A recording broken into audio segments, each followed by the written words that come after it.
All right. When did we try and do this last? It's been far too long, isn't it? We tried to do this when you were in Nashville. It's like August. Dude, it's so good to have you back. It's been literally 2 years since we've seen each other. It has. It has been 2 years. I know, it's been too long. Crazy. Your parents must have missed you like crazy as well. Parents missed me for sure. I got to sneak up on them at the airport, so that was fun. But yeah, 2 years have been way too long to be away from everyone. Well, it's good to have you back. I've genuinely wanted to do this for ages. There's a load of my people who already know who you are. Obviously, I hit up Discord before this. You've got a ton of questions. Okay.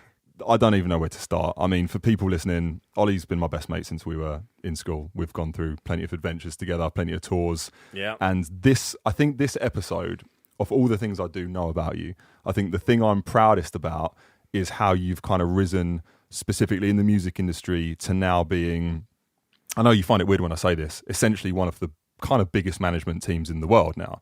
You're with CTK now, right? Mm-hmm. And you're taking care of a whole array of different artists. You've got Dolly Parton on your books. You're traveling around the world. You're doing all this stuff.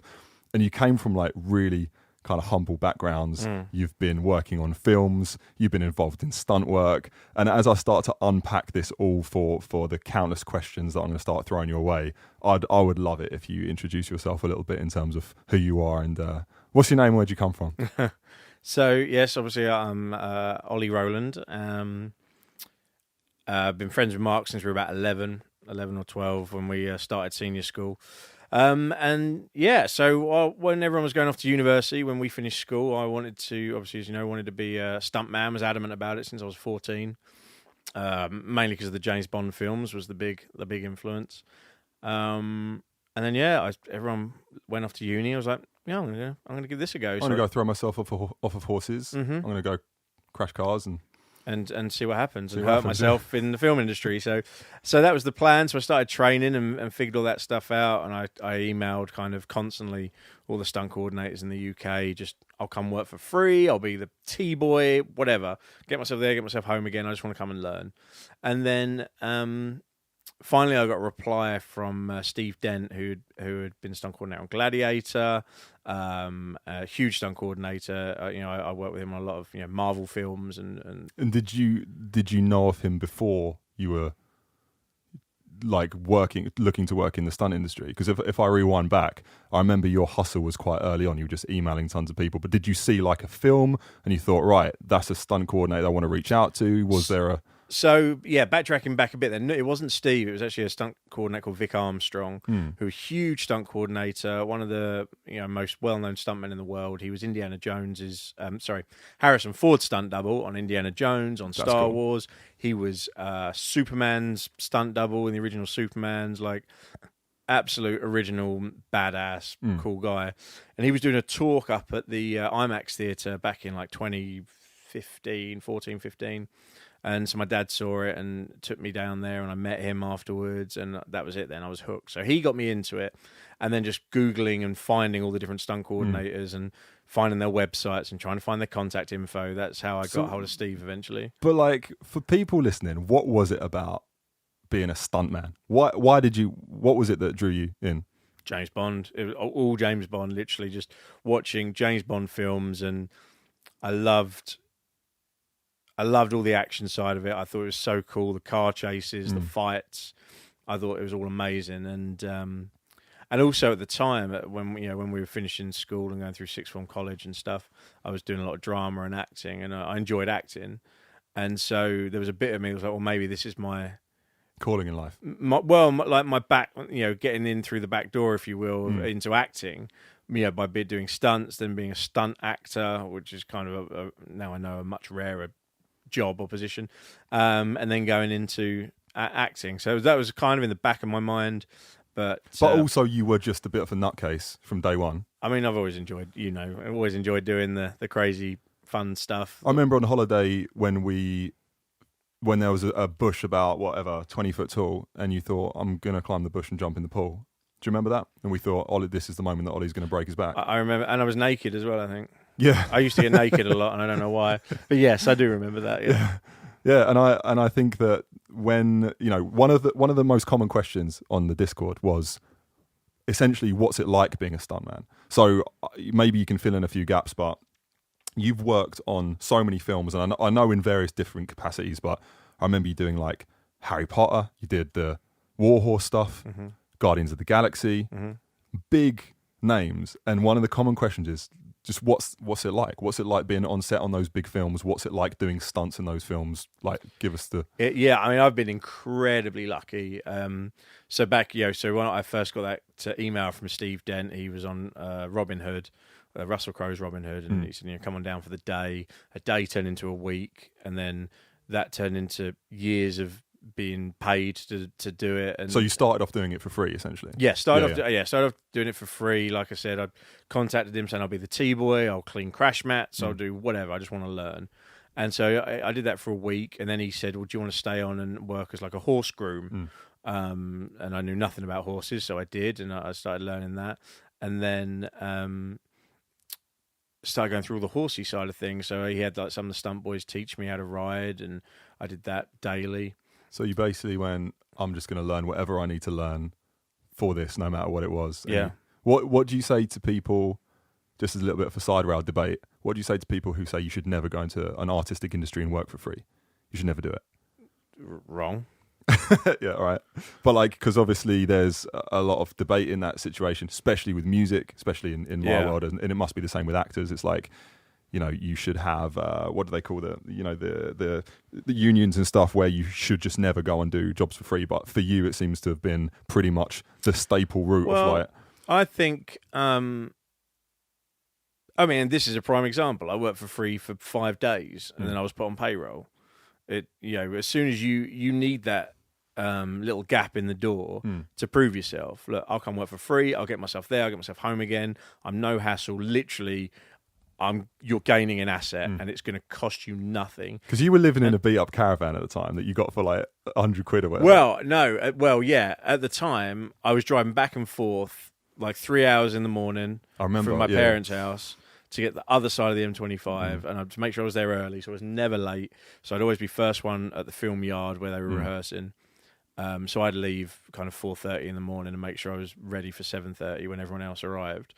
I did that every day. And then what job did I buy that caravan on? Maybe it was Robin Hood. Maybe it was Robin Hood. Towards the end of Robin Hood, I bought an old caravan for 250 quid that was damp and leaky and whatever, and I towed it behind my little Ford Fiesta. I remember, yeah. So I stayed in that, so then I could get a little bit more rest, because I was definitely, that drive was annoying. Well, also, I think that's an interesting picture to paint, and it will become more relevant, I think, as this podcast goes on, of where you've ended up, because even that age, you just had no qualms. I remember you getting an email at like 8 o'clock when we were like playing. You were around my house, playing like Super Mario Kart or something, and someone's like, "Can you be in wherever the fuck at like 4 a.m?" And you were like, "Yep." That was Steve Dent. That was that. It was first, that. Yeah. That was that first one. You and Louis were around my house, and we were playing computer games, and I checked my email, and I think it was late. I think it was like 10, 11 p.m. And he's like, "Can you be at Pinewood Studios at 5 a.m. that coming day?" So and it was you Sunday just night. When all right. I chugged you guys out. I quickly got a few hours sleep, and then off I went, and that was it. That's how it all started. So then I guess that takes us into the question. So many people like, what's it like? I mean, Guardians of the Galaxy, Harry Potter, these sets. Does it ruin the magic a bit being behind the scenes? What's the vibe there? No, I was so excited to do the Marvel films. So Iron Man, I'd seen when that came out, I think 2008, 2009, and I was hooked then on the Marvel films, and I was like, I'd love to do those. Love to do that. I mean, it's up there with James Bond for me. And so they kept coming out, and then I did Robin Hood with Steve, and then went straight on to what did we do after that? I think it was Warhorse next. And so that was like a 2-year period. That was 2009, 2010. Then towards the end of 2010, Steve had Captain America, and it overlapped with Warhorse. So he started on Captain America, and I was What are you kind of like doing? You do both, do you? So the same team sometimes overlap on different films? Kinda, yeah. Steve had his horse department on Warhorse, but his stunt department were on Captain America. Right, gotcha. And so I was on Warhorse in the horse department, working there, and then Steve pulled me onto Captain America, and I was over the moon about that. It was amazing. I was so happy to be doing that, and no, it's if anything, it makes it even more enjoyable to then watch the films. It doesn't ruin it at all. Because you see just the sheer amount of stuff that's going on behind the scenes to make a simple shot look. And well, just to be involved in it was awesome. Yeah. Like just the costumes or the weapons or the whatever it was we're doing was just awesome. Yeah. And I loved it. I was in awe of it. And also, I mean, there may be some of the other stunt guys who've been doing it who are still doing it now and did it a lot longer than I ever did. Who would maybe disagree, you know, just because they're so used to it now. It's just another job. And I kind of see where that comes from on some things, but Marvel specifically for me was amazing. That the one to do. Oh, that was for sure. So I was lucky enough to do Captain America, the second Thor film, and Guardians of the Galaxy, and they were all awesome. I mean, one question from Roxy that sounds like it might be tricky to answer. What was the favourite for you, to work on? Your favourite film that you were part of?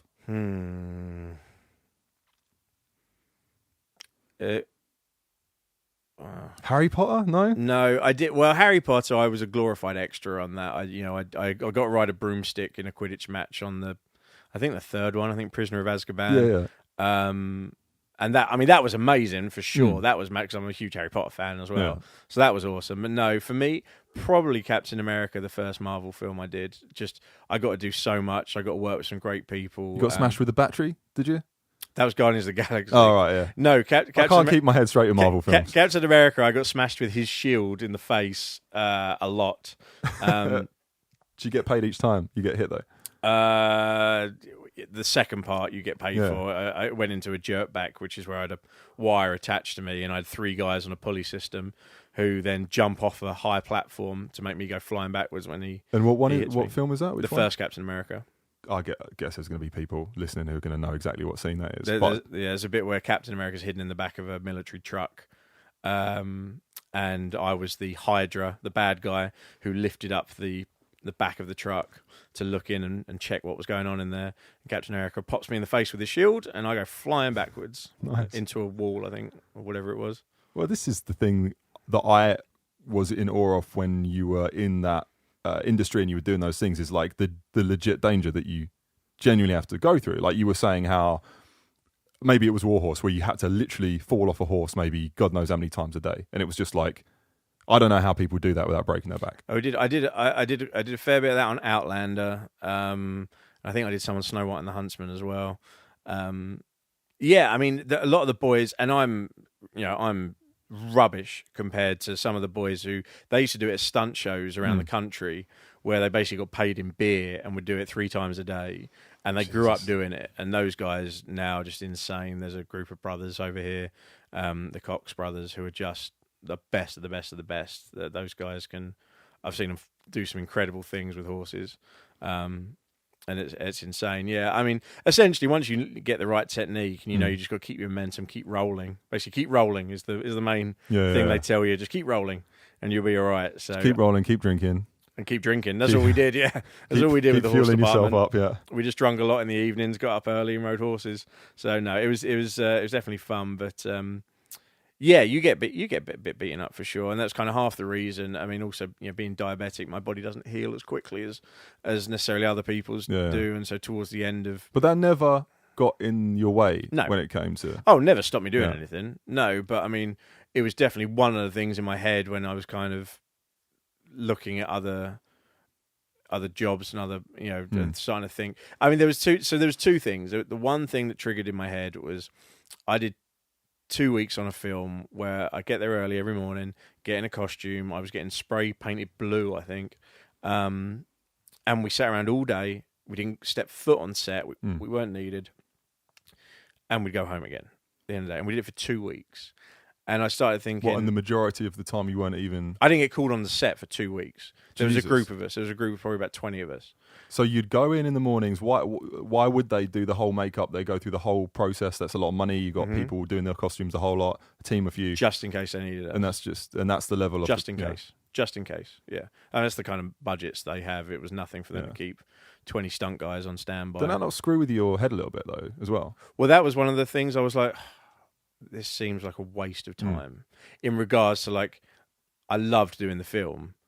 But in regards to like time, looking at your life and how much time you have in that, I've sat on a studio backlot for 2 weeks and done literally nothing. Well, one of the things, if I take myself back, this might have been one of the early signs that started to segregate your path and where you've ended up now. Because I remember those times when you were sitting around, you know, like quote unquote doing nothing, you just started to piece together like, well, okay, well then how do departments talk? Like, how does that work? You started to talk to people and you started to be like, okay, and you started to essentially get the lay of the land of how a production like that would work.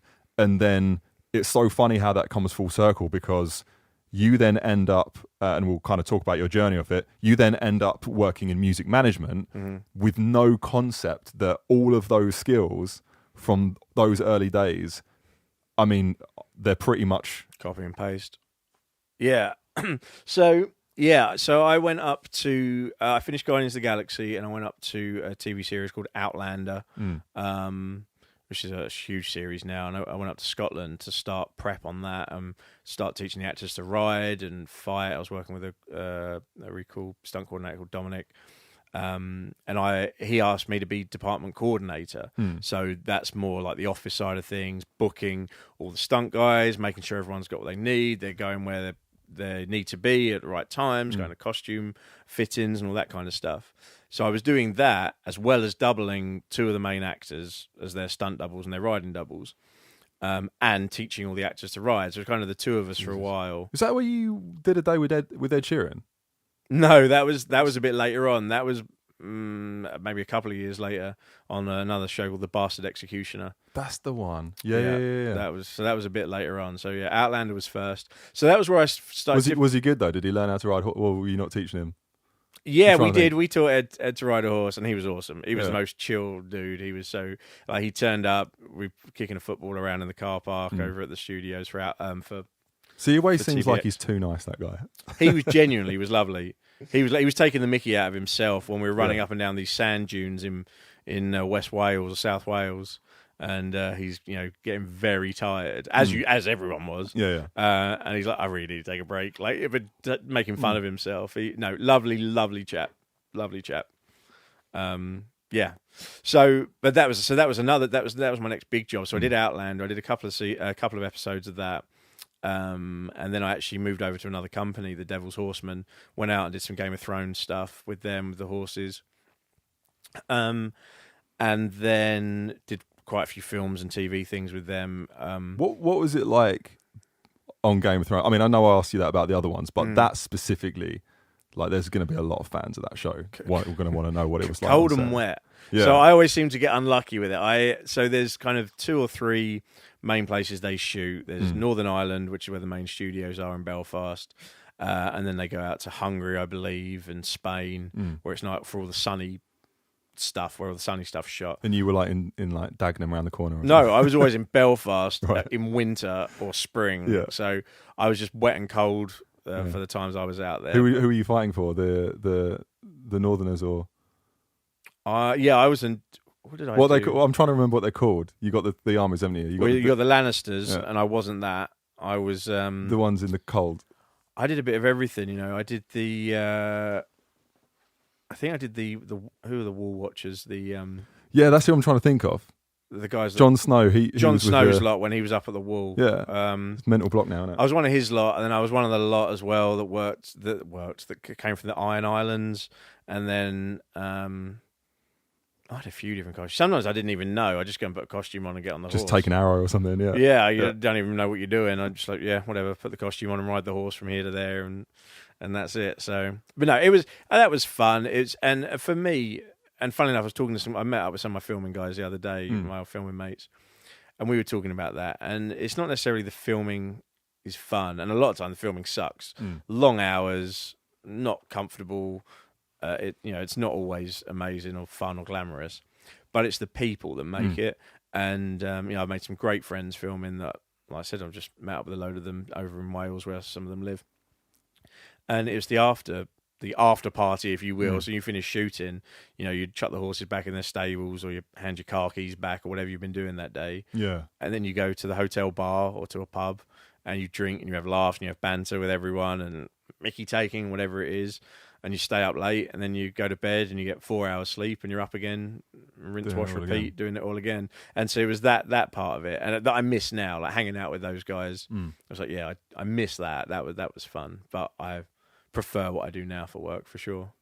Well, that starts to bring us into this transition because, you know, you go from, I remember you were like working with animals at the time. You took kind of essentially any job you could get your hands on. You were working on like a pig farm one time, you were doing some horse raising the other time, you were doing, you know, delivery, driving another time, and you were just like juggling anything you could get your hands on to get you through this stage of your life, right? So, yeah, so what kind of happened was,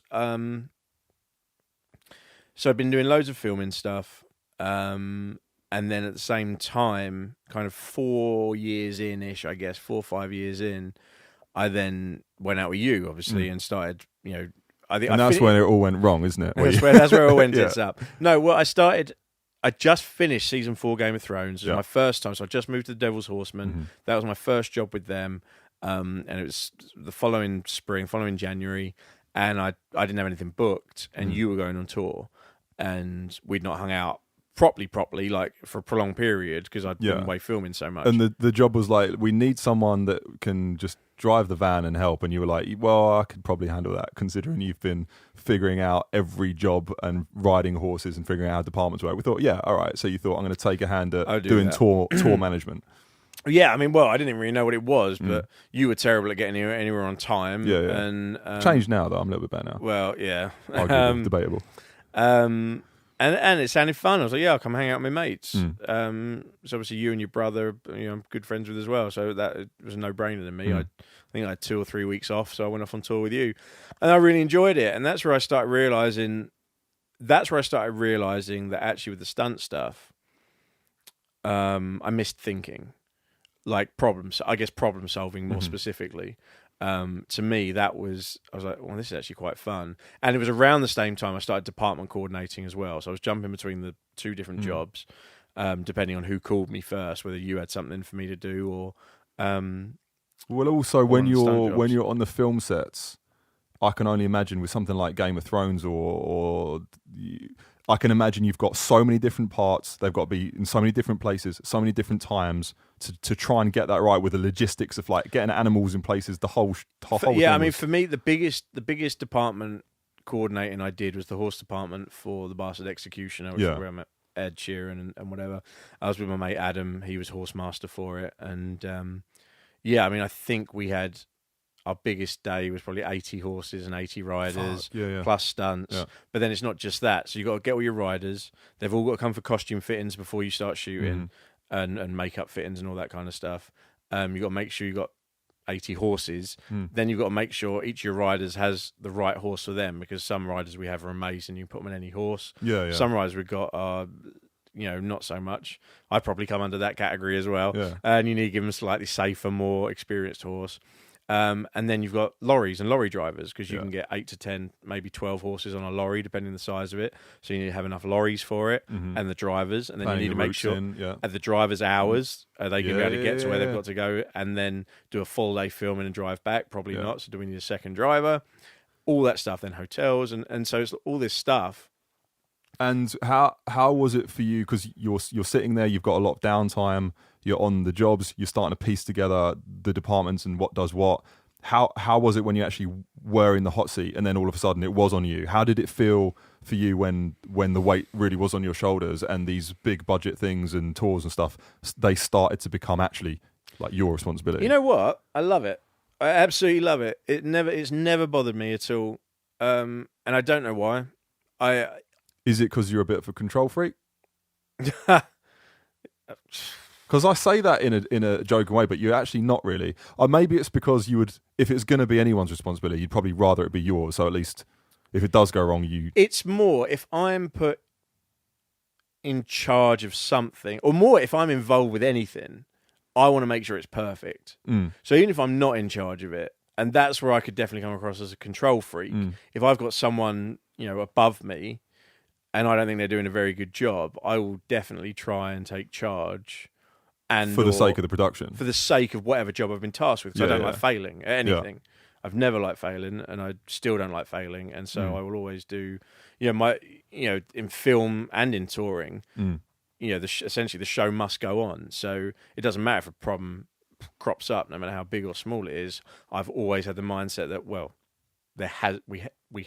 the only solution is finding a solution. So people, whether it's like musicians getting into the game, whether it is people looking to get into management specifically, I mean, what kind of advice do you have on those early days when you first started doing the little baby tours and the first little things of going around the country? What do you think the key bits of advice for people looking to get into the like management of artists industry?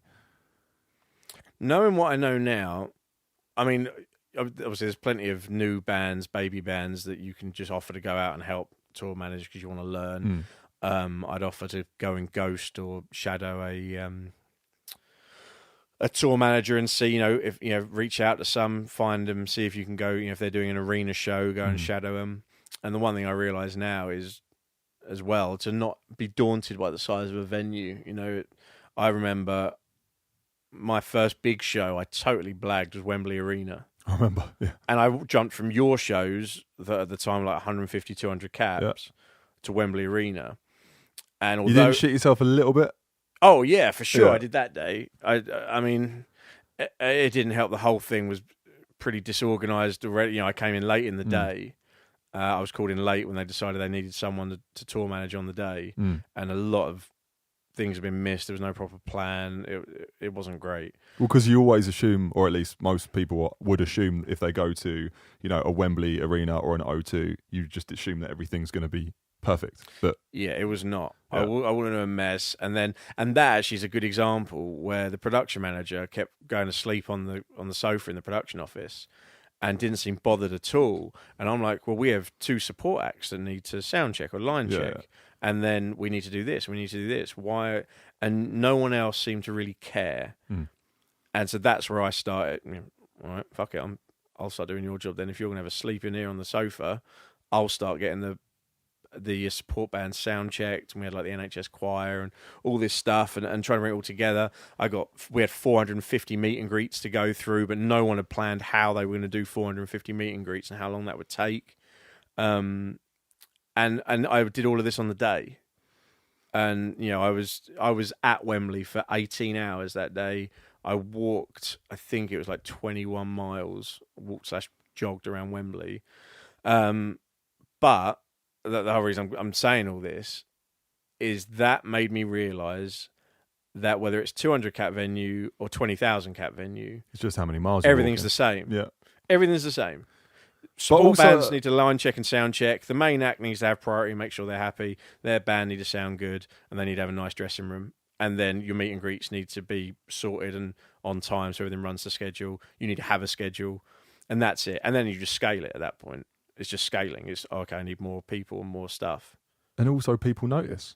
Like, what do you mean? In the sense that when you were doing that, the people around you, the teams, the technicians, the promoters, the people noticed that you did stuff, that you were in control. Yeah. And, I remember on the tiny tours that we did, and, when you bring up the Wembley thing, it's a perfect example, because even though you get so much weight on your shoulders, and that everything can get really stressful on tour, can't it? You've got lighting engineers, sound engineers, patching stuff, recording stuff live, TV, TV people, cameras, meet and greets, all this stuff, and you're buzzing because you're juggling all these plates, but you still were always like mega polite to everyone you met, and everyone that would always say, when people needed to rely on someone, even to this day in the contacts that I have, like in my world, people know you because it's like, get Ollie on it because you give a shit and actually do it, as opposed to the guy who is sleeping on the sofa. And when I talk about you, where sometimes if people ask me for advice about stuff when it comes to management, it's why it's actually really good to do this podcast. We've wanted to do this for a while. It's like, I think that your success is no luck involved, because every venue you went to find out who was running the venue, who was the owner, who was the booker, who was the promoter. You met them, you shook hands, and the industry's small, man. Like, we know that now. But for people getting into it, the industry's so small. And when people see someone who's competent and someone who does take the responsibility to organise a show, to look after an artist, one day you get a call. Well, you know, the next minute you're doing a O2 Academy for 200 people, and the next minute it's like, yeah, I know a guy that could do that, and then you're in Wembley Arena. That, I think, is such a great story for your journey specifically, but also for when people think about getting into the industry. You got no idea how important it is to meet people, be polite, make connections. For sure. I mean, I'd be half tempted to say one of my strongest attributes is networking and being able to talk to people and befriend people and realize, you know, I hope it doesn't sound bad, but realize who the important people are that I need to befriend, who are going to be able to help me with something in the future or at that point, at that moment. But like what you're doing now, you're also constantly extending favors to people in your circles where you're helping people around you as well. So it's like it's a constant. Oh, it swings and roundabouts. You know, people, you're not going to be able to get far if all you do is ask everyone for stuff and you don't offer anything in return. And I'll always make sure, you know, and I'll always make sure I touch base with my network, even if someone I've not worked directly with for a period of time. I'll still reach out to them and just check in how they're doing, because you never know when you are going to need a favor, or if they need a favor. You know, always, you know, I'll always end a text with, give me a shout if you need anything. Always, you know, to most people that I speak to. So yeah, networking is hugely important, and getting to know, and you know, it's how I've kind of ended up where I am now, was through a long load of twists and turns, doing a showcase with you guys. Well, no, doing a support tour with you guys. The promoter rep on that tour happened to be Dolly Parton's production manager. That's right. Who then happened to want to set up a showcase for you with Dolly's manager when they were in town in 2014 at the O2 Arena. The legend, the main man, Danny Nozell. Danny Nozell, exactly, who I now work for. And that's how I met him. And, you know, and it was years after that you ended up actually getting a job. Because I guess that's another thing. People like Danny, they're always sitting on the sidelines, probably watching how your stuff panned out. You ended up going to Vegas. You were running residencies. Yeah. You just... It's actually it's going to be impossible. We're going to have to do another podcast on all these different things, because it's like... There's a few, isn't there? There's a few. I think, well, we can cover music. Well, maybe cover music. But yeah, we've got the stunt stuff and the adventure stuff. And well, in this particular one... You guide me. You guide me where you want to go. I will, because when it comes to music, you know, I think as this podcast is developing, one thing I'm realising is there's a lot of people who are interested in music. Yep. Obviously, as an independent artist, understanding like how do the nuts and bolts of it go. But specifically, when it comes to management, I mean, look, I'll get my phone out again in a minute and go through some more of the questions that came through Discord. But here's a common one that I get: how do I get a manager? Like you, for example. You know, you got a new artist, new band, they're just starting out, and they're like, look, we need a manager to become successful. Like, how do we get a manager? I think you honestly need to look at yourself and look at what your act is. If you've just written 10 songs, you got a while to go. You know, one thing I've learned relatively recently, is you need to keep writing and writing and writing and writing and writing as an artist, and then write some more. And you're still not going to be at the top of your game. You've got to keep writing and writing and writing. You have hundreds of songs, you know. You know, Dolly will say, you know, she'll write 3 songs a day, and she reckons 1 in every 60 songs she writes is worth releasing. And even of those, even for Dolly, even in that game, it's probably 1 in 60 of those that become worldwide superstar smash hits. Exactly.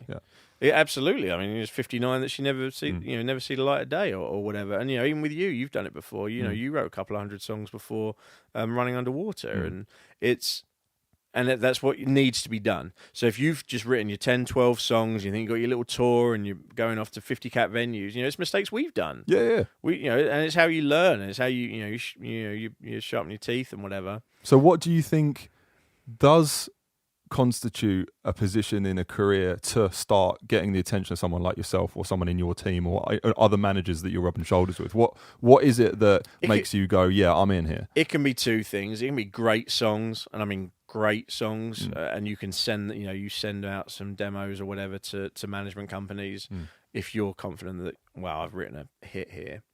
But you only get one shot at it.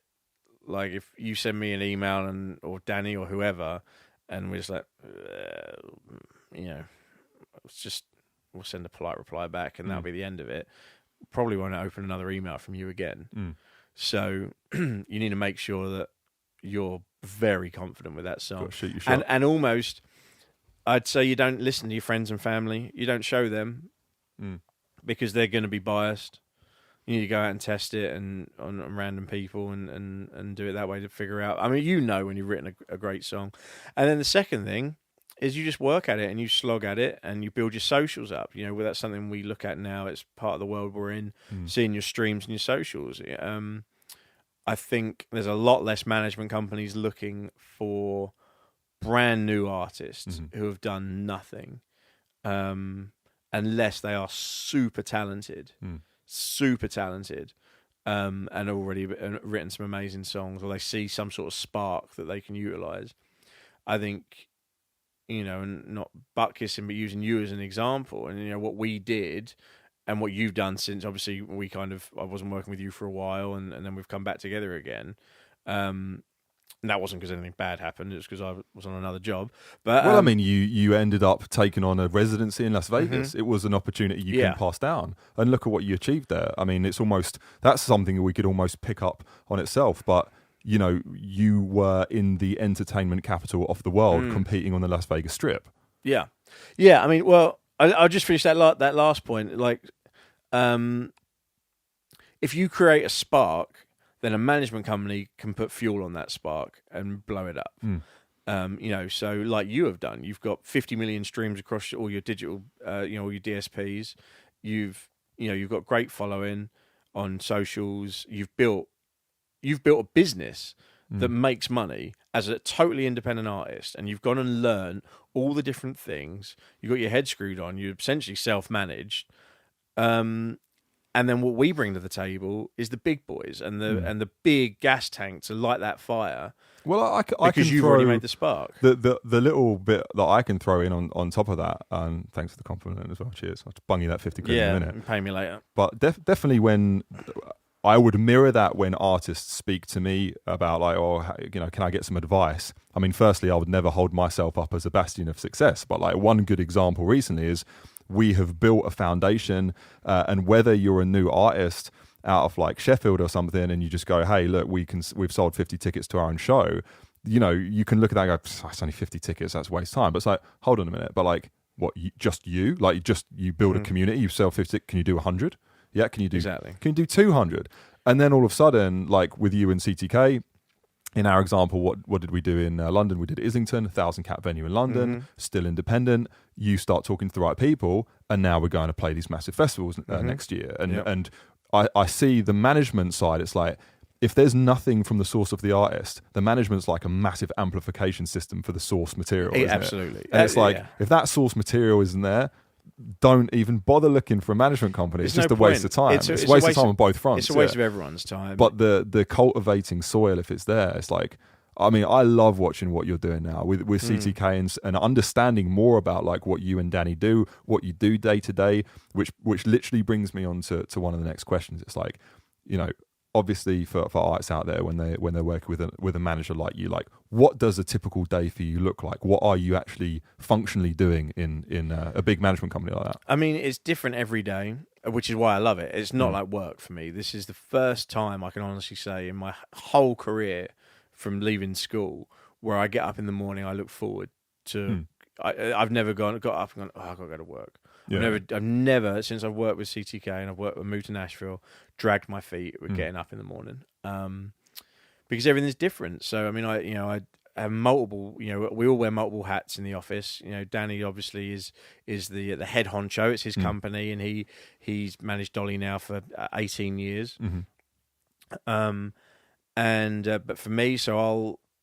Depending on what kind of day it is, I may have some Dolly production stuff that I need to plan and put together. You know, if she's doing some press, I need to get the crew together to film it. And it all comes full circle, and you got to get the cameras in, and you got to manage the departments. So all my filming background then comes into that. I know what departments I need. I need grip, electric, lights, camera, grips, the whole deal. And I already had all that. And so it kind of all went hand in hand. Danny had built, when I started with him, he just built 2 sound stages, but he didn't have anyone working for him that had any filming experience. And so I've managed to fill a gap there and help get provide that value in that front. Yeah, exactly, and get that rolling. So we self-produce everything. Every time you see Dolly on TV doing a live show, an interview, photographs, it's all done in-house now with us, and I put that together. And it's so funny how important it is to pay attention, because it's like you rewind back to the start of our discussion and you're like, yeah, I was on this job and I had nothing to do for 2 weeks. You easily could have just not absorbed all of that shit. But instead, it's like, that's kind of one thing that I really took with me through my time as well, and took inspiration from where you're at. It's like, you have got no idea the skills that you can develop where you think, why would I bother doing that? You've got no idea the application of a skill base down the line. And that fascinates me. It kind of makes you want to realize this. You just want to learn everything all the time, because who would have thought that one day you'd be building Dolly Parton sound stages? Yeah, exactly. And you never know when things you learn are going to come in use in the future. And like I said earlier, you recognize people that you need to befriend. It's the same with situations you need to learn and familiarize yourself with. And now you're also trying to scout people that you can see as being competent to help you on the jobs that you absolutely. Really, And now, especially recently, I've been kind of looking for people who will be able to help me and assist me, because we have so much going on, which is very exciting. So, I mean, you're saying about my day. So, obviously, Dolly is just one part of it, where I look after her production side of things. Then I obviously, manage you guys, and then I've got a few other artists, like Electra Mustaine and some other people I look after. And so then I jump in the rabbit holes on those. So, with everything from, if we're chatting to record you never labels. know what we're going to throw. You never know. Maybe one day we're having a hissy fit about something. Maybe the next day we've got a... I've had some artists like that for sure. But no, you guys have been absolutely, gems. But it could be anything. In any one day, you could be talking to a festival about an appearance there, a brand that want you to post on Instagram a picture using their product, talking to a publishing company that will, go out and find some money for you, or whatever it is. Which, while sounds simple, is almost like a job in itself, isn't it? Like the publishing, understanding, or how do you keep a juggle of all of it? Is it just that you just have to be good at multitasking? Yeah, for sure. Yeah. Like a few people have mentioned this to me. It's not me being arrogant, or I'm really not trying to sound that way at all. But the way I work, apparently, people question, like, how is he keeping track of all this stuff going on? Because if, say, for example, we have a shoot day, and I'll have basically I'm chief problem solver, right? So we need this. We don't have the right lens. We don't have this. We don't have that. Whatever. This department's messed up. We need to fix this problem. This person's not turned up today. I got to fix all these things at once, and I could have someone in this ear and someone in this ear, and I can't forget what this person's telling me. But if this one's more of a priority, I need to fix that first. But I can't forget about this one. So I need to make sure I come back to it. And I'm not writing these things down, and I manage somehow to file them away in my head. Because you can't really, it's not like you're sitting at a desk, is it? You're running around. You're running around the studios, you try and jump back on your laptop as and when you can, because even when I'm doing all the production stuff, I still got to make sure Kovic have got all the stuff they need, Electra has all the stuff she needs, or whatever it is I'm doing. Keeping an eye on the other artists and the other rosters as well, in case there's any. And I'll help out. We've got quite a few artists in our rosters, and if the other day-to-day managers need help with stuff, especially production side of things, then I'm there for them as well. So it's trying to keep your head in all these different places and not drop the ball on anything. Siri is a big help for me. I'll do that a lot in the day if I need to. If it's remind me to do this at 5 p.m. or whatever, I'll use that throughout the day. But yeah, it's definitely one of my skills, I guess. And that's something to really think about developing if you're getting into the game. It's just like basically be good at memorizing problems and proactively juggle them. I wouldn't say that you can't do it if you can't memorize things, but you need to have your own system in place that you won't drop the ball. Yeah. Even if you have a notepad with you or whatever, that you never leaves your side, and you scribble everything down in that notepad. You need to have a system in place that will stop you dropping the ball, because as soon as you drop the ball once, then you become unreliable. And I've hired and fired people for that exact reason. I guess it's like when you're dealing with someone like Dolly Parton, these productions can be fortunes. You've got teams of people, you've got record labels relying on the delivery of assets. It's like dropping the ball isn't like you know. As far as I'm concerned, it's not an option. Yeah, but I guess what I mean by that is like maybe if I drop the ball, I play a wrong chord in a show, and people are like, "Oh, you fucked up." If you drop the ball and it's bad enough, there's like $1 million is wasted. Do you know what I mean? You imagine if we do a big live production, whatever, some special for a TV show or whatever, and the audio guy hasn't hit record on the audio. Oh God. This isn't something that's happened. I'm just using this. Makes me sweat just thinking about it. But I'm just using this as an example, though. So you've set up this huge production. You've got a 10-piece band. You've got dancers or whatever. You've got a big backdrop. You've got all the lighting, the staging, everything you've paid for. You know, at least tens and tens and tens of thousands of dollars for a day doing that. At least, if not in the hundreds. And one of those people, especially one of the important people, like the sound guy or the camera guy, or someone wipes a hard drive, the lights all go dark halfway through a live TV thing or whatever. That's it. It's all screwed now. It's all fucked now. But it doesn't give you. I mean, put it this way: tons of people will be listening to this guy, and that gives me an anxiety attack just thinking about it. Like, it doesn't make you anxious. It doesn't make you. No, because I mean, I'm always on. I'm always watching. Yeah, I'm always watching, as weird as that, freaky as that sounds. But I will constantly be in the studio throughout the day, watching as a production's going in, keeping an eye on everything happening, asking questions. If I'm looking at something and that doesn't seem right, even if it's not, I don't know, I'm nowhere near know everything. I know I hire good people, and that's what a good manager does. They hire good people. I hire great audio guys and great lighting guys, and once you learn who they are, you don't let them go. You book them well in advance. You pay them well, and you look after them so they want to come back and work. And you hire a good team with people who know their speciality. Then you just got to manage those people and make sure they're where they are, and you can trust them that they'll do their job. And so I look for people with a similar mindset to me, that there's no excuses. The show must go on, no matter what that show is. And they'll figure it out if there's an issue, if a bit of equipment's turned up broken or not turned up, or. And I guess the beauty of that is the full circle thing of every one of those times is an opportunity for someone starting out or someone trying to prove their worth to prove their worth and be seen as someone who can solve a problem and can be reliable to you. And it's so funny how this all comes around. And there's a bunch of questions I'm going to try and get through them, because I know that we don't have too much time, because me and you are going out for curry soon, exactly. aren't we? But I need to get another curry in before I go back to Nashville. Before you go back to Nashville. But I'm just going to shout out to Sapphire, Roxy, Sam, Verity, Sarah, Tracy, and everyone who's kind of joining me on this Patreon journey so far. One of the common questions: What's Dolly like? What's Dolly Parton like? Dolly is the most amazing woman and person I've ever met. She is everything you see about her on TV and everything you hear about her being nice and being an angel and is all true. And genuinely the loveliest person. She's such a laugh to be around. She definitely has banter. Yeah, she's so smart, incredibly smart, savvy businesswoman, and so friendly and caring. She remembers. It's a lot of people think these bigger artists, big actors may not necessarily remember. They work with a lot of people. No reason to remember other people's names or anything like that. She remembers their names. She remembers my dog's name, my fiance's name. She asks about my family when I go back to England and see them. She's just the loveliest lady. She wants to make sure everyone's eating on set. If it's one of her sets, everyone's happy.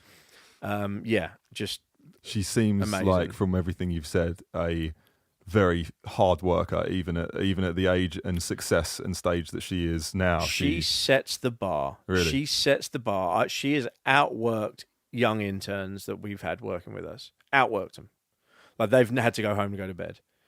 And she's still going. Still cracking it. Yeah, I mean, she's insane. I mean, it absolutely sets the bar. Incredible work ethic. And again, she's another example of someone who grew up from nothing. Yeah, literally from nothing. A full family living in a one-bed log cabin. Another example of someone where you look at their trajectory and you go, "Nah, it wasn't much luck. Like, it was just brutal work. Like, ready to drop everything and just crack the whip until the job's done." Work ethic and talent. If you've got both of those, you're going to fly. It is what it is. You're going to fly. and I want a want to understand all the elements of your business. She is super smart. She knows what's going on all over the place. Well, one of the stories about Dolly, even before the time that you started working with her, is actually the amount of work she did to pioneer publishing collections for all of us artists. So like, people don't often realize that like some people would look at Dolly and make judgments about her. And she even takes a piss herself, doesn't she? Mm-hmm. She was so savvy to actually kind of change the whole publishing game. And without going too far down the rabbit hole, she basically just changed the way it was done. And it wasn't just about her. It was about her in terms of getting her royalty payments, but it changed the whole game for everyone. And it's so easy to just, you don't often expect the stories behind people like that. And I love that you're there with her day in, day out. You're doing all this stuff and you can report honestly and be like, yeah, she is a legend. Absolute legend. I love getting to work with her. I love it when she comes in the studios or into the office. Yeah, she's awesome. She's the kindest, genuinely the kindest person. You saying this just because she's made you some eggs and tea now and again? Is no. I remember you saying weirdest thing just happened. Yeah, she did. Yeah, we were shooting a commercial for a new fragrance, and she was offering to make me breakfast and stuff like that. That's so weird. Yeah, it's that's just who she is. Yeah. She just wants to make sure everyone's looked after, and it's great. I mean, it's a great and she does so much. I mean, and outside of who she works with, she runs Imagination Library, which was her concept, which supplies books every month to every kid in America under 5 years old, so they can learn to read. Imagination Library. She's given away, I think it's like 350 million books. Jesus. All free. Yeah. And they just come through the post every month.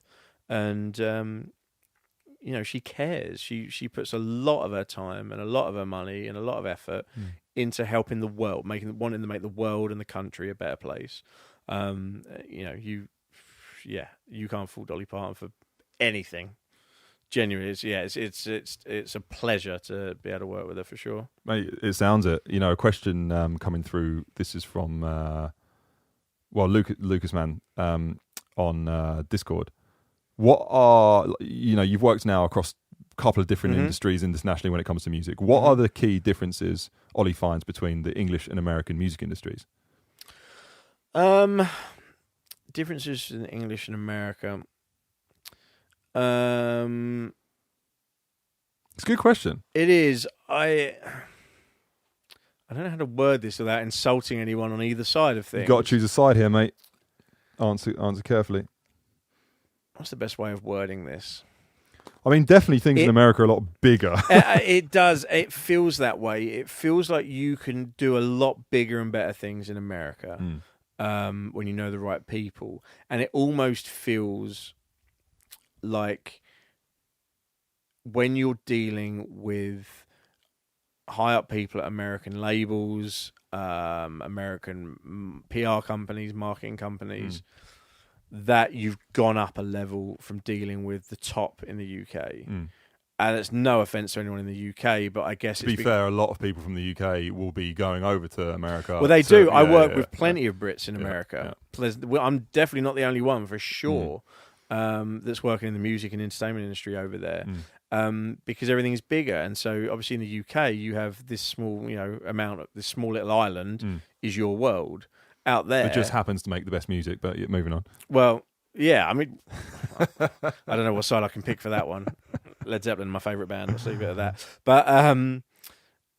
But whereas America, you've got a lot more people, a lot bigger area. I mean, it's obviously I sound like an idiot then, but it's as big as Europe. I know what you mean. Yeah, each state is its own country. Exactly. We actually Googled how many times the UK fit into Texas the other day. Right. It's like, I don't know, it's like 3 or 4. It's huge. That's one of the 50 states. It took me a day to drive across it. At least, or maybe it might have been a day and a half when I road tripped. It's ridiculous.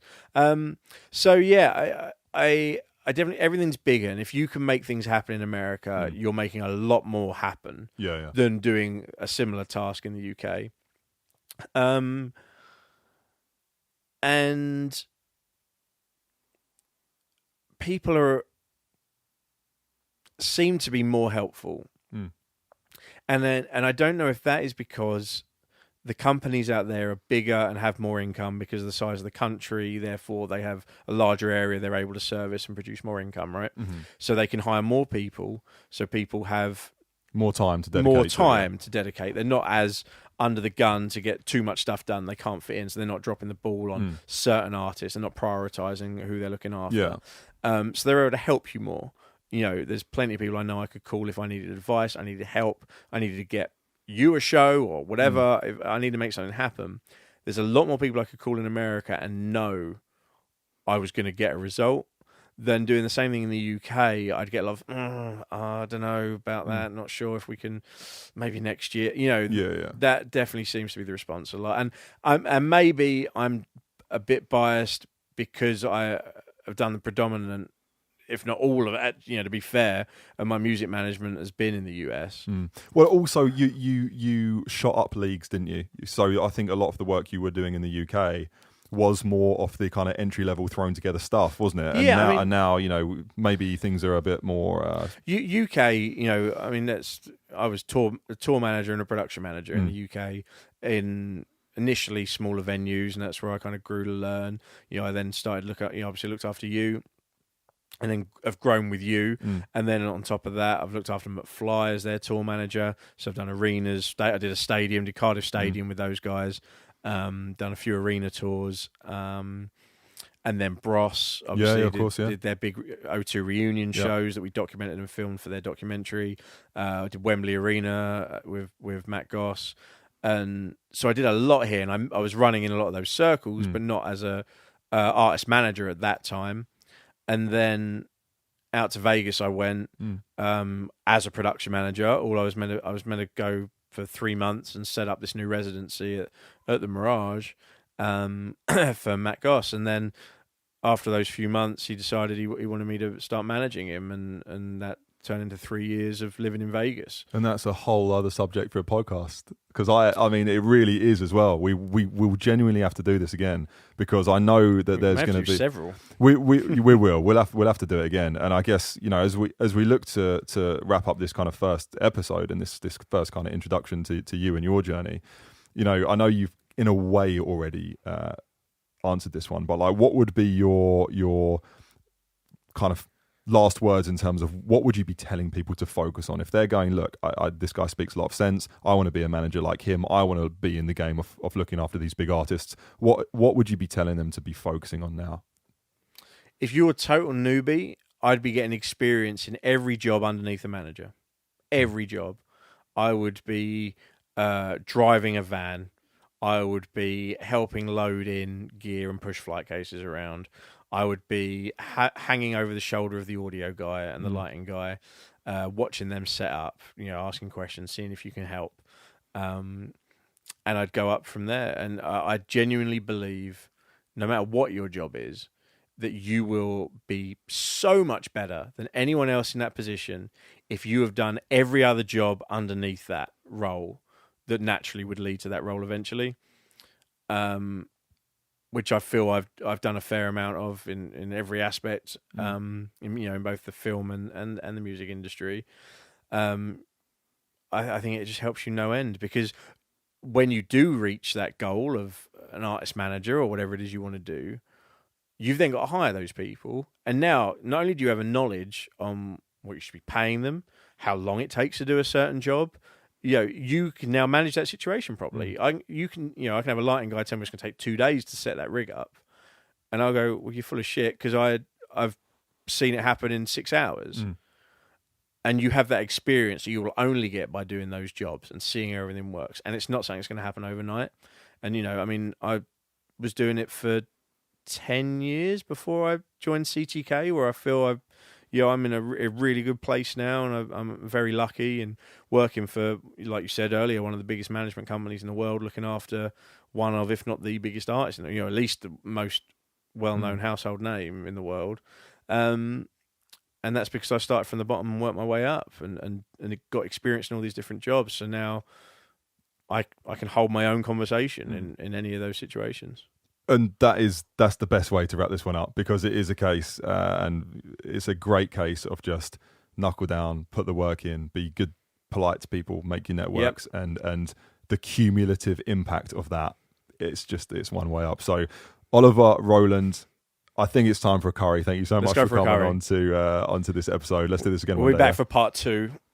Sounds good. All right, in a bit. Cheers. Bye.